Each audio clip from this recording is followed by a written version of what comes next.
Welcome to this week's episode of Being Human. I'm delighted to say we have with us Pim de Morree. He's the co-founder of Corporate Rebels and author of the newly published Make Work More Fun. Pim, welcome to the show. Thank you very much. Happy to be here. First, I should ask, what's the story with them? I see you've got a new camper van on LinkedIn this morning. We wanted to put freedom and trust a little bit higher in our, or a bit more to the forefront in our company. So we bought an old camper van, gave it a new paint job, and also turned the interior into something that looks a bit nicer. And now we have a mobile office / camper van. So we love to do kite surfing. Now we can actually combine it with work, which is perfect for us. Yeah, that's brilliant. You're really walking your talk with that. So it's got tons of interaction on LinkedIn. Yeah, it does. And I think it speaks to a lot of people, and a lot of people seem a bit jealous with the freedom you get with that. I think so, and that was the word that came through reading your book, Make More. This idea of freedom, and that really symbolizes it, I suppose. That camper van, doesn't it? It's. Yeah. So we didn't really buy it because of that reason, as a symbol or as an act of rebellion, as we like to say. But it actually is, I think, and it speaks very much for how we want to do business ourselves. And obviously, as we talk a lot about pioneering organization, we try to be one ourselves as well. And we think it's vitally important that you spend your time in places where you actually love to be, also when you're doing work. So if you can combine one of your biggest hobbies, which for us is kite surfing, and can do that also in combination with the work, which is for a big part of what we do, at least, is writing and researching. Why not combine the two? So we actually, first of all, bought it very much from enthusiasm, just this crazy idea that I had when I came back from a holiday. And then we quickly turned it into something that can actually symbolize freedom in the workplace. So it's a nice, how do you say this in English? Killing two birds with one stone. Yes, that's right. Yeah, that's the expression. And when you say us, well, I mean, your co-author is Joost. Am I getting that right? No, you're getting that totally wrong. Joost. Okay, Joost.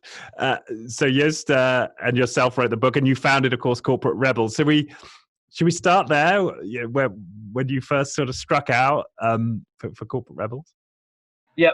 So how it all began? It's 4 years ago when we started it, and it was really born out of frustration. So frustration with the way that the large organizations that we back then worked in were structured. So we came out of university and both had technical engineering degrees. So myself, I studied industrial engineering and management science. Joost studied nanotechnology. So we both did something else, did something different, started to work for two different companies, have already known each other for a very long time, since we were 12 years old. And have always been good friends, and we got to talk about the frustration that we both experienced in our workplaces. So we liked the job itself, but we didn't like the organizations and how they were structured. So the fact that everything was focused on making more profits for shareholders, the fact that there was no freedom whatsoever in doing our job the way we saw fit, or, for example, determining your own working hours was really impossible in places where we worked. So we felt it was a bit childish how we were treated there. And especially if you've been educated and if you've grown up in a very free environment, it's kind of hard to then all of a sudden conform to these, let's say, outdated and hierarchical workplaces. Okay, so I hadn't realized that in your story. So you felt you'd grown up with a lot of freedom as kids. Is that part of this story here then? Yeah, I think so. I think that's part of it, because that's something, at least if I look at myself, when I grew up, I always got a lot of trust in whatever stupid decision I was making. My parents were always very much behind the ideas, and they always had a bit of an attitude like, okay, whatever it is, you'll probably figure out a way to do it. And then if you can do that still in your university degrees and your education, and then you get into the workplace, and all of a sudden this changes, and there's a manager who is telling you exactly what to do and how to do it. And there's a company who tells you when to be where and how to do your job according to all the rules and the processes. That's a bit contradictory. So it didn't really work for me, and also not for Joost. So we really then decided, okay, this is not something we want to continue doing for 40 more years. So let's find a way to work differently. And that's when we actually started Corporate Rebels with the idea, let's visit workplaces and pioneers who are working radically different, who can show us that there is actually a different way of working out there, that you can structure organizations completely different than to what most organizations are doing. And that you can also be not just creating an environment where people love to be, but that you can at the same time also be very successful as a company. So that's what we've been doing now for 4 years. So we've been traveling around the world to visit all kinds of cool workplaces, to understand how you can actually organize work differently, so people are more motivated and love to actually contribute to whatever it is that the organization tries to do. Right. So that's in a very small nutshell what we do. Right. Yes. And your book is packed with stories, incredible stories of the places you visited. And I mean, I'm familiar with some of them, but it was great to read them again and really get the first-hand stories. What I suppose, who was the favorite character of the people you met? Who did you love the most of all those you met? Well, one of my favorite ones was the guy we met in Belgium when we went to visit the Ministry of Social Security in Brussels. His name is Frank van Massenhoven, and he has been transforming the department with the people working in that organization for about 15 years, and he has recently resigned, or he went with what do you call it? He retired. But he was one of my favorite characters because he has been turning the organization upside down without telling anybody outside the organization. So a real rebel. He said, if we want to change and transform this organization into a workplace based on a lot of freedom, a lot of trust, then it's probably a good idea not to tell anybody about it, because people will start arguing and they will try to interfere. So they said, well, let's just fly under the radar for a bit. Let's see if it works. And if it works, we can show to people, okay, this is not just this crazy way of working, but it also has a lot of benefits to what we do. And I kind of like that attitude, to just go for it and rather ask for forgiveness than permission up front. Yeah, and there's sort of something subversive about it, right? He's not going to tell anybody. That's yeah. That appealed, did it? Yeah, yeah. I can see that. And you've been all over. And camper van's important, right? Because you've used I suppose different camper vans on your travels. Yeah. So one of the first trips we did was to the US, where we had a couple of organizations that we wanted to visit. So we had in Las Vegas, there was Zappos. In a little bit north of LA in Ventura, a company called Patagonia. It's one we visited. I've got a jacket. They're awesome. Yeah. So, and also around San Francisco, we had some companies that we wanted to visit. So we took a camper van for about 3 or 4 weeks, and we traveled around California. And yeah, as you probably read in the book, we also turned up at Patagonia's doorstep, or not really at their doorstep at first at the beach, to also learn from how they were working. And before we were going to work with Patagonia on that, before we were going to interview a lot of people, they took us surfing in the early morning to experience what Patagonia is actually about. So enjoying the outdoors in a responsible, sustainable way. So that was that was the first time actually that the camper van came into play for Corporate Rebels. And now we take that to a new level. Yeah. Is it going to come to London? Yeah, I guess so. Although they recently established a train connection, a really good train connection between Holland and London, which takes you in 4 hours to London, which is, I think, quicker than the plane, and also more sustainable, and definitely more sustainable than our camper van. So I think next time we try to take the train. Right. Yeah, that makes sense. And you start to enumerate some of the, I suppose, the trends that you see, don't you? Talk about the eight trends that you've noticed in conclusion from studying all of these places. What emerges the most important trends, I suppose, from your perspective? Yeah, it's hard to say which are the most important because it depends too much on which type of organization you look at. First of all, we talk about 8 trends, but I want to make clear that those trends are not something that you just have to do as an organization in order to be a happy or successful workplace. If there's anybody ever telling you something that they have found the golden rules for organizing or the golden key, then please don't believe them. What we talk about is what do we see in these organizations that organize themselves quite different. So For example, we see a move from profit to purpose and values. But profit is still highly important, but organizations exist for something more meaningful than that. So they have a clear purpose, a direction that they want to take their employees, their customers, their suppliers towards. And they rally their people around that purpose with a clear set of values. And profit, as I mentioned, is very important still, but it's not the reason they exist. So that's one of the trends we see. Another one is that we see is where organizations move away from the hierarchical pyramid, where you have the CEO on top, lots of management layers in between, often divided into functional departments, where everybody's focused on optimizing their specific part of the work. And we see that these more progressive organizations move away from that, and they form into what we call a network of team structure, where people mostly work together in teams of 10 to 15 people, and they really run their team as if it was a separate business. So they are in charge of making all important decisions when it comes to hiring, firing, working hours, salary setting, all of these things. So a lot of the decision making is pushed towards the front line and the people that are actually doing most of the work. So these are just two of these trends, and there are 6 more. And it's hard to say which ones are more important because it depends too much on the type of organization and also the people working in those organizations. So it's not impossible for me to say that for somebody else or for another organization. Yeah.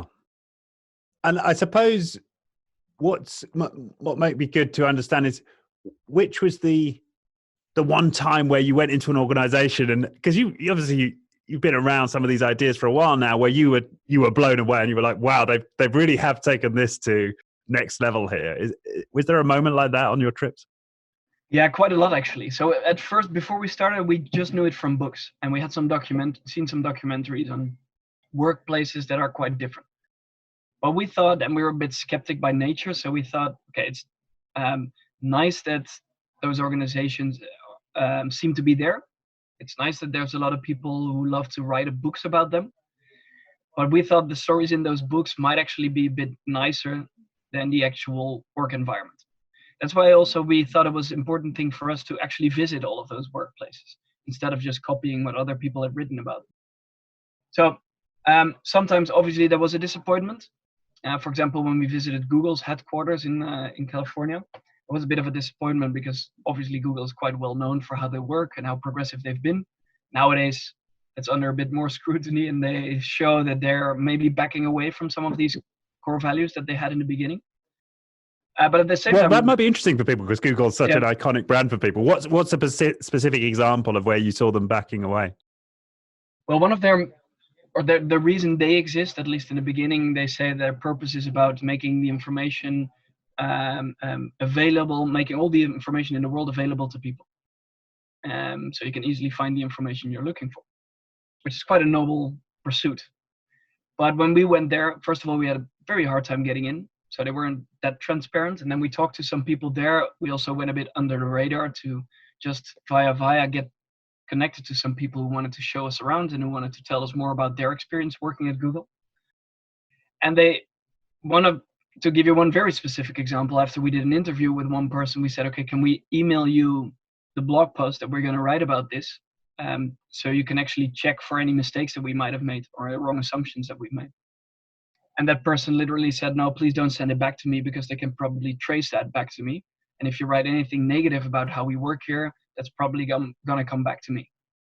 So this shows you that there was quite some fear for people to actually speak up and to be open and honest about their working or their way of working at Google. So for us, it was a very clear sign that some things were wrong, and that we saw more over that time, that it was kind of more hierarchical than we've seen before, that some of the practices that Google is well known for example, the 20% rule, where people get to spend 20% of their time working on projects they thought were good for Google, but weren't necessarily in their job description.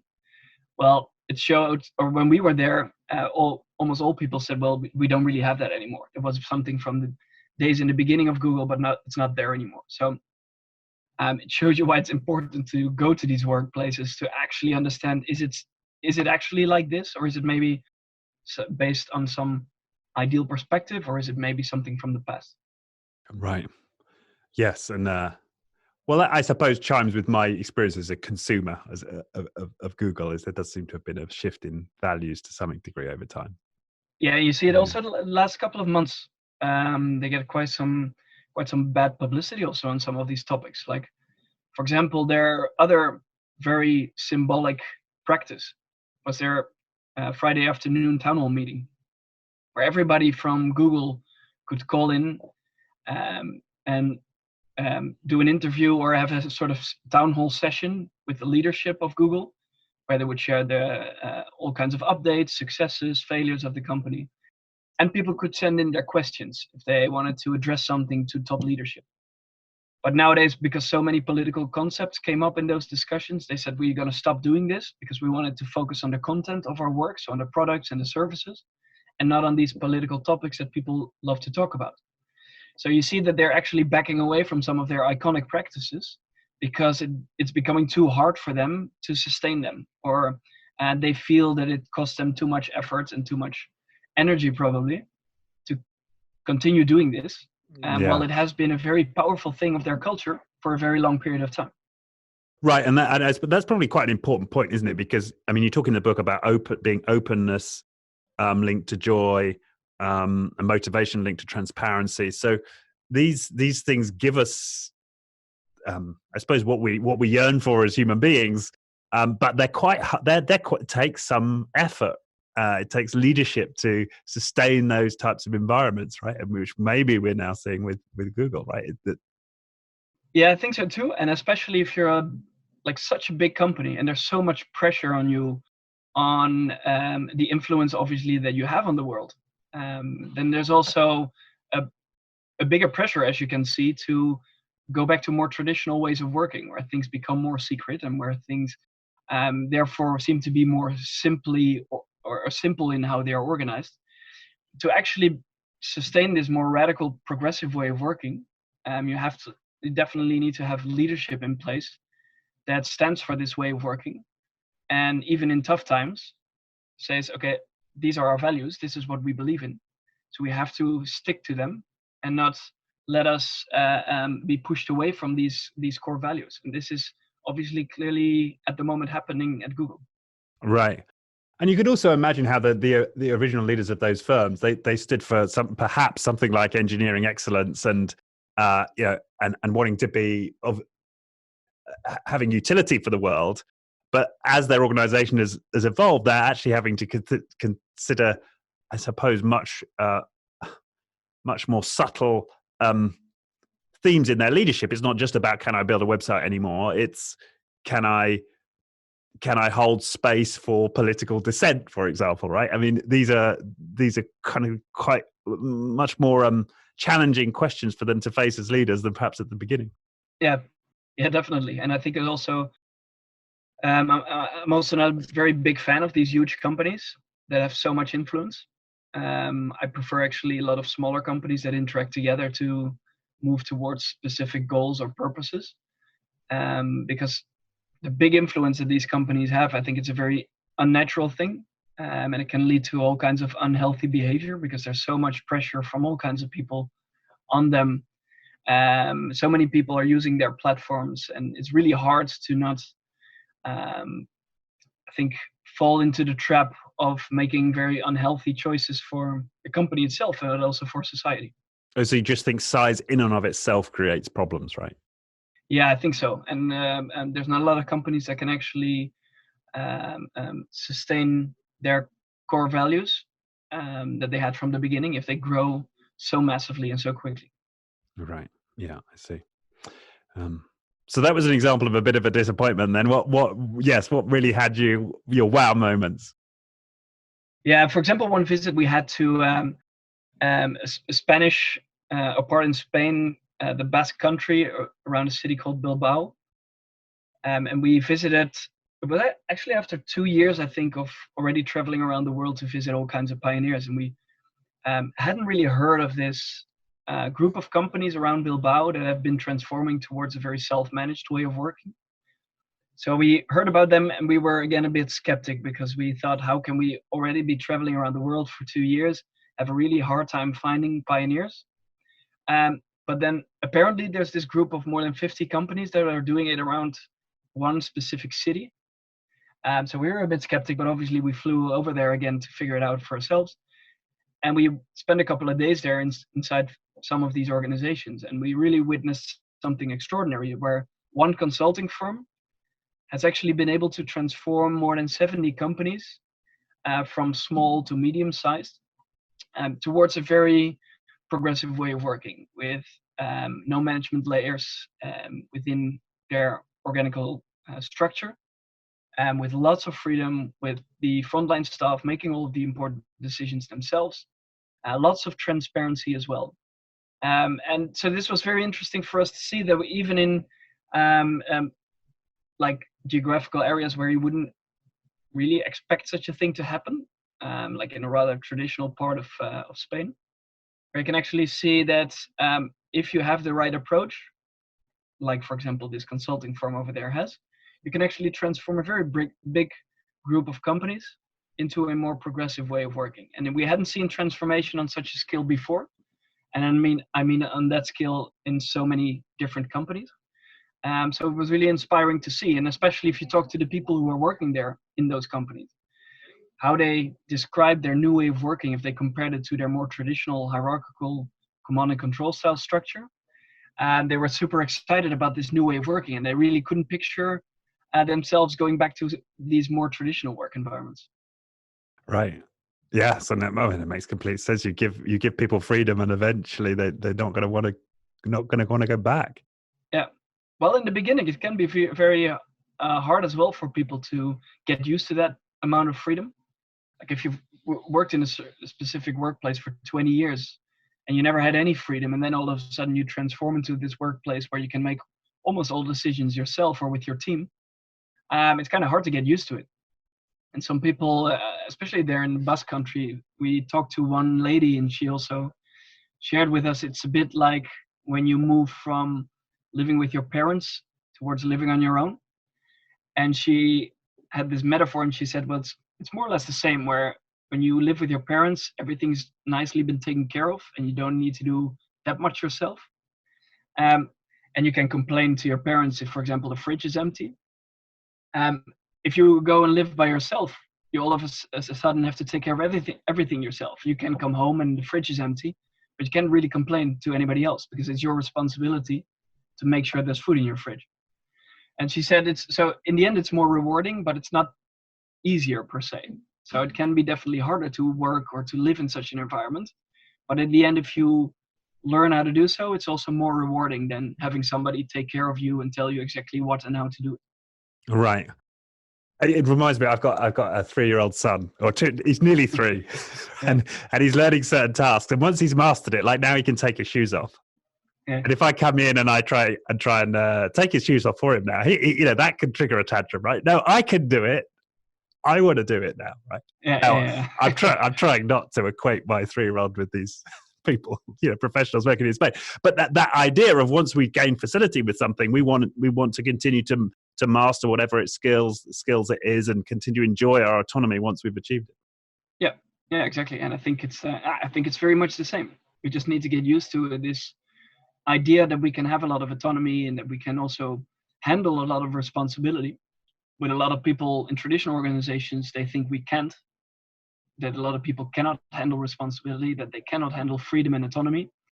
But you see, if these organizations are able to transform, that people actually love it. They get better at what they do. They get more motivated in their work. So it makes a lot of sense to actually do it. Right. And although I get what you said about there's no sort of prescribed set of trends or behaviors that people need to adopt to achieve these types of workplaces, but it seems like there's a precondition here around trust, right? If you're leading one of these companies, you have to ultimately trust that people are capable and can be trusted with autonomy. Yeah, definitely. This is a very important element. A lot of people always ask us, like, will people not abuse this system based on freedom? And well, that is actually the trust that you need to have, that people will not do it, and that if you are able to provide them with the right environment where there's not only freedom and trust, but also responsibility and accountability at the same time, that people also feel and experience this. If you are able to do so, and if you actually trust that people are doing the right things when they get that freedom, then you can really be amazed by the outcomes of their work and the outcomes of that new work environment. And we've seen it in so many cases where these traditional organizations have been able to transform in this more progressive, free way of working, where people become so much more motivated. They don't call in as much sick as they would before. They're way more engaged with their work and their companies, so they stay longer. All of these things that actually contribute to not only more fun workplaces, but also more successful workplaces.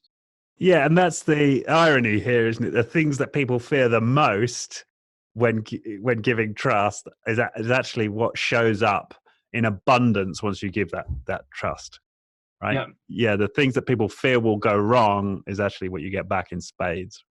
Yeah, that's the interesting thing. And so a lot of these pioneers that we talk to call this the organizing for the 3%.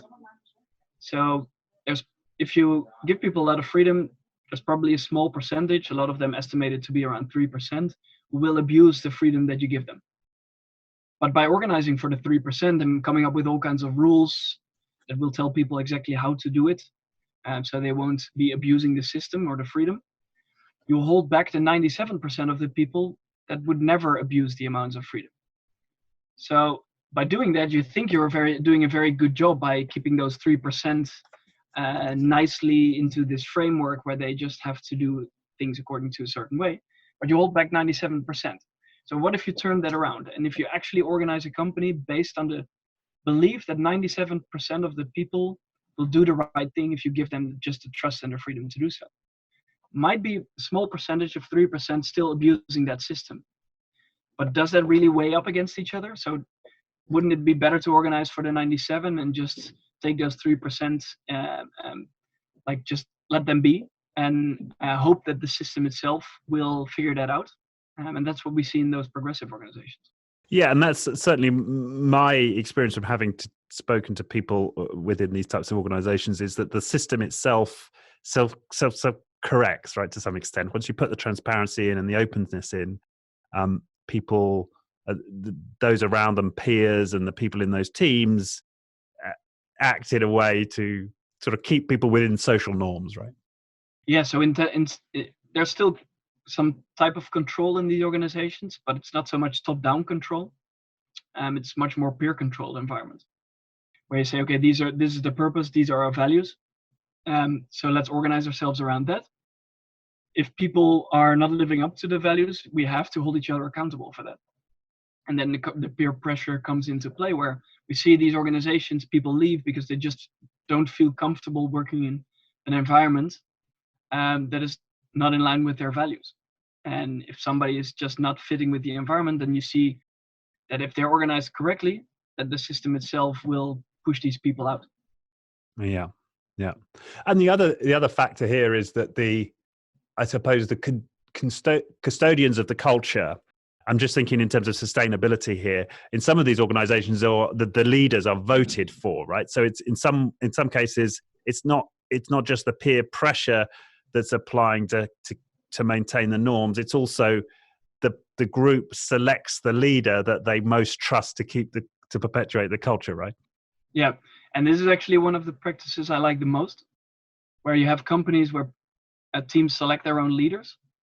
And you might think people will just pick the leader that is the most likable, that's most friendly to everyone else. But that's not what's happening in these organizations. So they actually pick the people that are best for the team. So often people have a stake in the outcome as well, either financially or purpose-wise or another way. And then people just decide for the person that they truly think is best able to lead them towards success. And this natural way of creating leadership in organizations really helps people to be more connected as well, and to be more engaged towards what that team is trying to do. So it's also, again, a natural selection. You just enable it by the practices that you have in an organization. So in any group of people, you have people that are taking the lead. You have some people that are more doing the following in a team or in a group. But this normally happens very organically. And if we organize companies traditionally, we appoint a leader and say, okay, you are the boss now and you get to make the important decisions. But this is not natural at all. Like, we never do that in a group of friends, that we appoint one person and say, okay, now you're in charge. Or that somebody from outside of the group even puts them in charge of the group. It doesn't make any sense. So why do we do that at work? And why do we actually continue to put people in charge of a team that where a team doesn't have any say whatsoever in who's going to be the person who's leading them? Yeah, yeah. I remember having that thought before about if I go skiing with a group of friends, the way that we organize ourselves, which is what ultimately quite a complex operation to get a bunch of people to a different country and with the right kit at the right time in the right location. Nobody's like formally appointing a manager. Nobody's creating a formal plan. And the right leader emerges, and people take on different tasks voluntarily. And when somebody's not pulling their weight, the group makes it clear. And it does seem to me like, and you make this point, that hierarchy is not the problem. It's artificial hierarchy that's the problem. And actually, groups of humans are very capable of creating kind of informal, natural hierarchies according to the context. That if we just let them do it, that's what emerges. Yeah. So that's actually the thing that these organizations try to do. So how can we create an environment where these natural type of behaviors, the natural leadership, natural hierarchies, are capable of arising? And so when people talk about these progressive organizations and say, well, there's no hierarchy in these companies, and I probably do that as well sometimes, I don't really mean that there's no hierarchy whatsoever. There's just a more natural type of hierarchy, as you say, not an artificial hierarchy where we appoint people. Because you can't really imagine a ski trip like that working if, for example, another group of people who has more influence or makes more money gets to decide which person is going to take your group of friends to a ski trip. Doesn't make a whole lot of sense, right? Exactly. And yeah, no, I think that makes sense. The other example that always comes to mind is I went on one of these men's weekends once, right? All men, and we spend the weekend in the woods. And at the start of this weekend, we're all invited to stand in a circle, and silently, with no communication whatsoever, we had to pick the leader for the weekend. And each person in the circle had to sit down as they became aware that, no, this isn't me, right? And I was left in this kind of ego battle with this other guy. There's two of us standing. And finally I accepted. I was like, okay, no, Richard, you're not the guy. It was just so clear. I sat down and the guy standing, and that was our leader. And that's without even speaking, we'd worked that out, right? And we'd never met before. I do think there's just this innate sense we have of who's in charge here, right? I think we know it. Yeah, and it also might differ a lot on which, as you mentioned before, also on the context. So in some specific teams, for example, you have one person taking the lead on one topic and another person taking the lead on a completely other topic. So it depends much more on just these natural hierarchies to arise based on knowledge, based on experience, based on leadership skills. It depends on which kind of situation you're looking at, of course. Yeah, exactly. Now you've got, so that we've talked a lot about the book, and you've got Corporate Rebels, the company, and you're starting to grow the company. Is that right? Yep. Still quite small, but we're starting to grow. Yeah. And so what have you been able to apply so far from what you've learned from other companies? We're always very conscious about the fact that we shouldn't be just people who write and talk about this topic and then not do it. That wouldn't make a whole lot of sense. Also, because we truly believe 100% that these 8 trends can really create an amazing work environment. So it's something that we naturally would try to do anyways in an organization, but we are even more conscious about the fact that we need to be ourselves setting the example as well towards others that love to work, read about our work, for example, or love to follow the work that we do, to set the right example and to show, okay, these are the stuff that we're working on, and we continuously try to push the boundaries ourselves as well. So some of the things we do is, for example, 20 or 10% of our profits go to the Corporate Rebels Foundation, which is aimed at making work better around the world. So improving working conditions around the world for specific projects. That's something that we started doing as of last year. Everything we do ourselves is also very much focused towards that purpose of making work more fun. That's what we call it here at Corporate Rebels. So if you look at our company, we're about making work more fun, not the superficial kind of fun, but really contributing to more meaningful work, all the stuff that we just talked about. And with everything we do, our work focuses on exactly that. If something doesn't really fit with that, we simply don't do it. Even if it could potentially bring in a lot of money, it's not something that we are here to do. If you look at, for example, the freedom, well, we talked about the camper van, but at the same time, people can just work from wherever, whenever they want. We don't track working hours. We don't track vacation days, which is not always a good thing, I can tell you, because it's really hard for people to take vacation days if you have unlimited amount. We only look at results, so it doesn't really matter how many hours a week you work. If you bring in the results that we all agree upon as a team, then it's perfectly fine in how many hours or with how much effort you do that. We're fully transparent, so we share all the financials. Well, Joost and myself are the ones who have ownership of the company. The people who work with us have full transparency on all the profits, how they're distributed. There's profit sharing for the people that work in the company as well. We constantly experiment with new things. So obviously there's also a lot of things that are completely crap still at the moment in how we work. So we're also learning a lot every week, every month, every year. So at the moment we're working hard to improve the psychological safety, because the people who are more junior or who have been joining more recently have quite a hard time sometimes speaking up. I'm 100% sure that's also partly due to how Joost and myself are. So we can express ourselves very bluntly, and this makes it sometimes hard for people to speak their minds. So we're working hard on giving constant feedback, quick feedback to one another, and being ourselves more open and more vulnerable as well makes it also easier for other people to do the same thing. And every month we set ourselves new experiments to improve our ways of working and to improve our working practices ourselves. Oh, excellent. And that vulnerability, I mean, you talk about in the book a bit about, I can't remember the example now, about sharing fuck ups. Yeah. So I thought I'd ask you, actually, if you're prepared to go here, you know, what would you say your biggest fuck up to date is so far with building Corporate Rebels?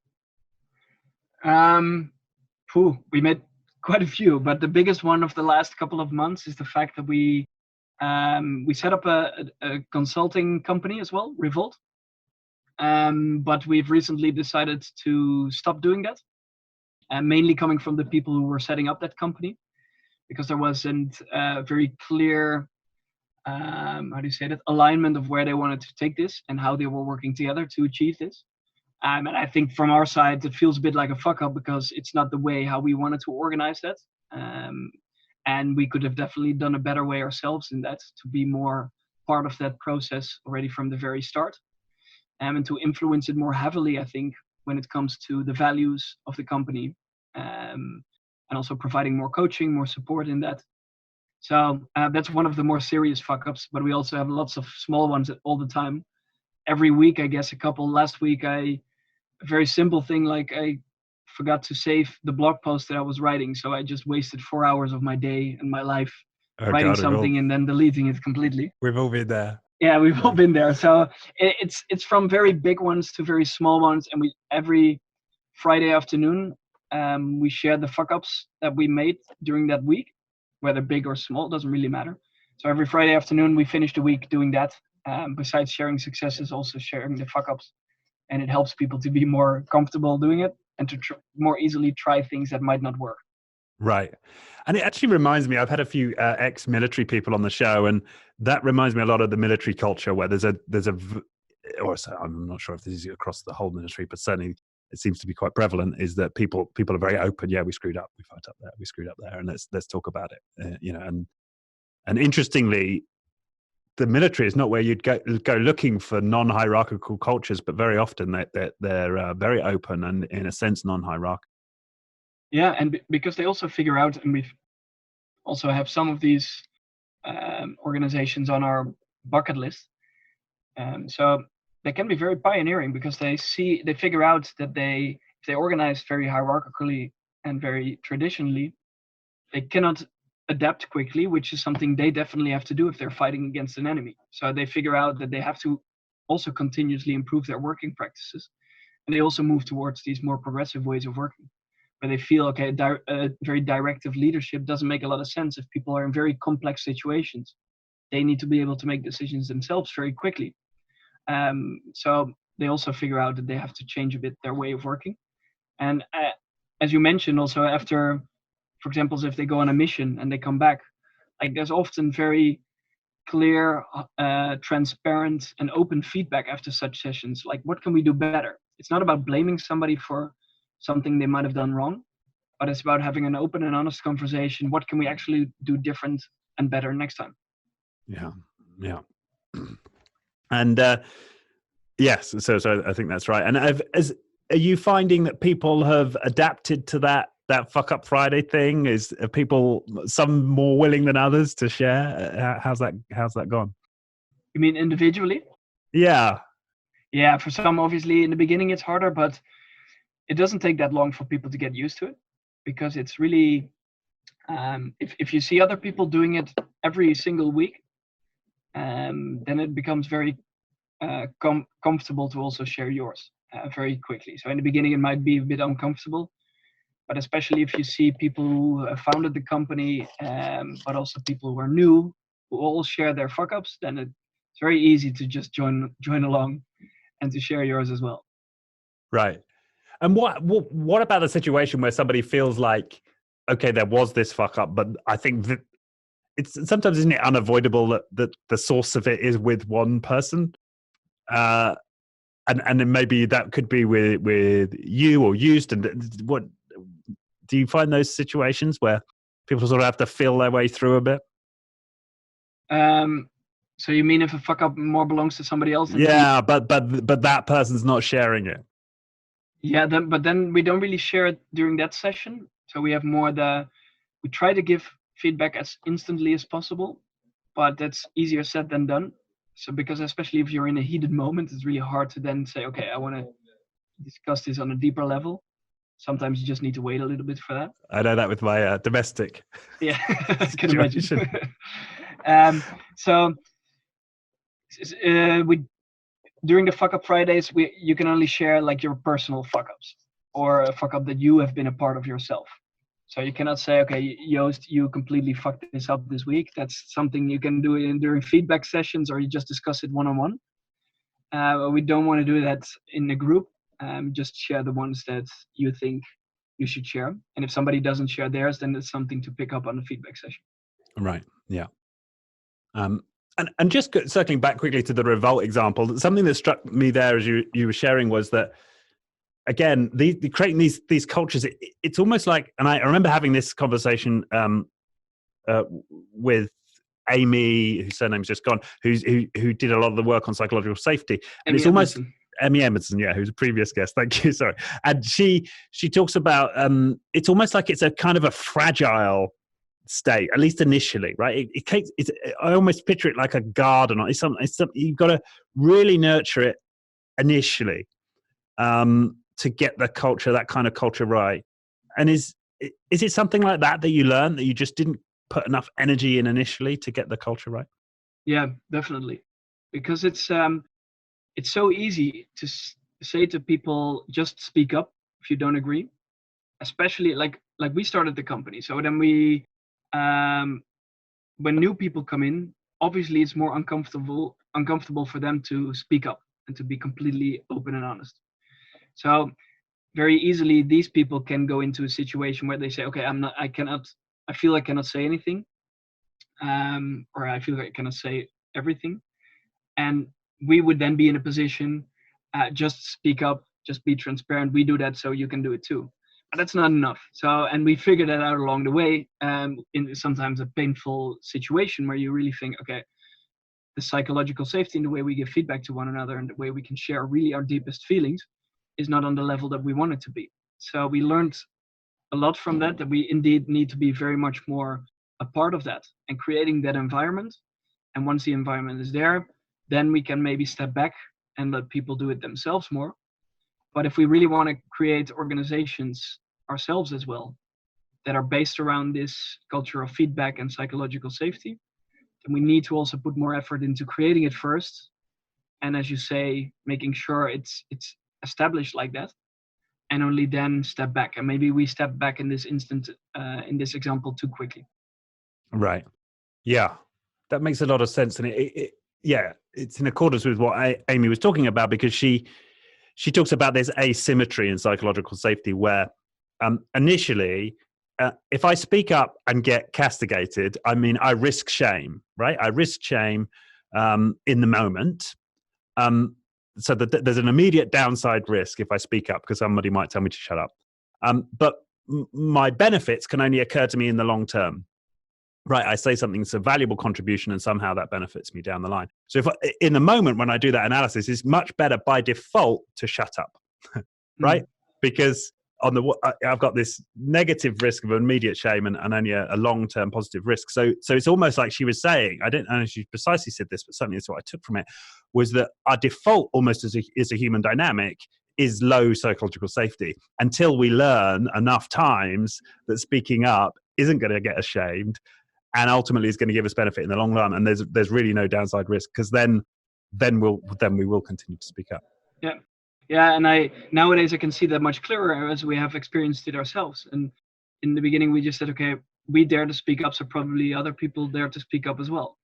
That wasn't really the case. So nowadays we're focusing much more efforts ourselves as well on what can we constantly do on a weekly, daily, monthly basis to make sure people feel more comfortable. So we have some really young people who just left university working with us now, and they also come into the workplace, and also they have to get used to the fact that they just can say whatever they want. In fact, it is very much appreciated if they share stuff they don't like, that they really like, that they're frustrated with, all of these things.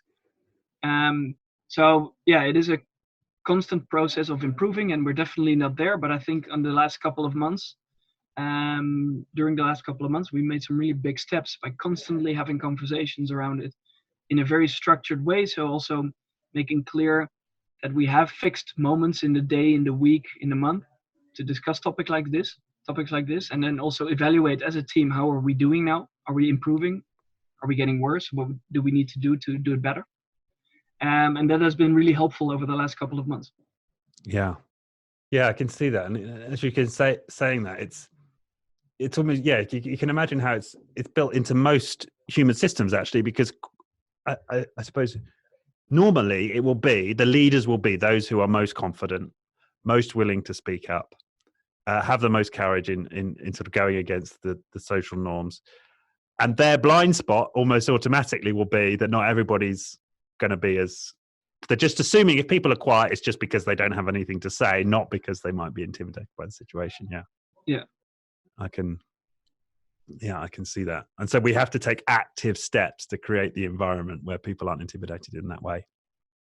Yeah, exactly. And you have to show yourself very much that you're also okay with feeling uncomfortable, and that it's normal to do that you can also share your frustrations that you have, but also share the vulnerabilities that you have. And that's a very powerful way to get other people to do the same thing. Yeah. And I think, I know we've ended up talking a lot about psychological safety, but I really feel like it's going to be such a differentiator for companies, because I was in a cafe right next door to a big media organization in the UK recently. And I overheard one of she was a young journalist talking, and she was so frustrated that she couldn't get her stories on air because she just feared that the senior editor, every time she was going to make the suggestion of a story, would get shouted down in the meeting. So she'd just given up making these suggestions in the big editor meeting. This organization has a problem with connecting with youth audiences, right? Yeah. So how many times is that replicated across large organizations? You can't even imagine, I guess. Exactly. It's happening everywhere, I think, which is also why, and I think it's important, like the work Amy Edmondson is doing on this topic is so important at the moment. And it's also why I think it's so popular at the moment, because a lot of people experience this in workplaces, the fact that they cannot feel they can speak up, and that they cannot share their biggest vulnerabilities with one another. So I think it's good that it's becoming more popular, because we need to do something about this too. Yeah. It's like and I got to this place with Amy Edmonds. It's like free speech for the workplace, right? It's free speech for organizations. Yeah, and it's not. Yeah, like free speech is one, and the other elements that we see, where, for example, in society, we hate dictatorship, and we try to bring all kinds of countries around the world towards democracy. And when you look into the way organizations are structured, that's still very dictatorial, where you have one person at the top making all the important decisions, mostly himself, sometimes herself, which doesn't make a whole lot of sense. Why don't we involve people to a higher extent? Why don't we let them decide on, for example, who's going to lead them? So we can learn quite a lot from democracy and society, and see how we can also translate some of these principles more into the workplace. Yeah, and I remember having that conversation with Tom van der Loop, who I know you know is a Dutch compatriot, but he makes this point very powerfully: how business can learn from the state, and the modern state has outlived many organizations. Right, they're much more resilient as a structure in many ways than most of our organizations. Yeah. Definitely not ideal, not perfect, but no. For sure closer than dictatorship. Yeah, I suppose we should be very careful about which aspects of which state we choose to highlight. Yeah, of course. Yeah. Yes. Okay, so I know you've got your we've got limited time here. So for people who want to learn more about your work, there's Make Work More Fun available on all good bookstores. Yep. Yeah, the book is actually called Corporate Rebels. The subtitle is right. Yeah, it's a bit complicated. Okay, yeah. So the book is called Corporate Rebels. Yep. There's the website where you blog. For and you write very well. I must say, I've always enjoyed your writing before we got you on the show. You and as you used. Is anything else? Any other resources you might point people to? No, I think on the website there's everything people can learn about the stuff that we do. So. And especially if people are looking for lots of content on these pioneers, everything's free and out in the open there. So that would be a good starting point for sure. Okay. Well, Pim, thank you so much for your time. I really appreciate the conversation. Thank you. Happy to have been on the show and have a chat with you. Yeah, excellent. And we'll put all those links in the description as well. Thank you. Perfect. Thank you.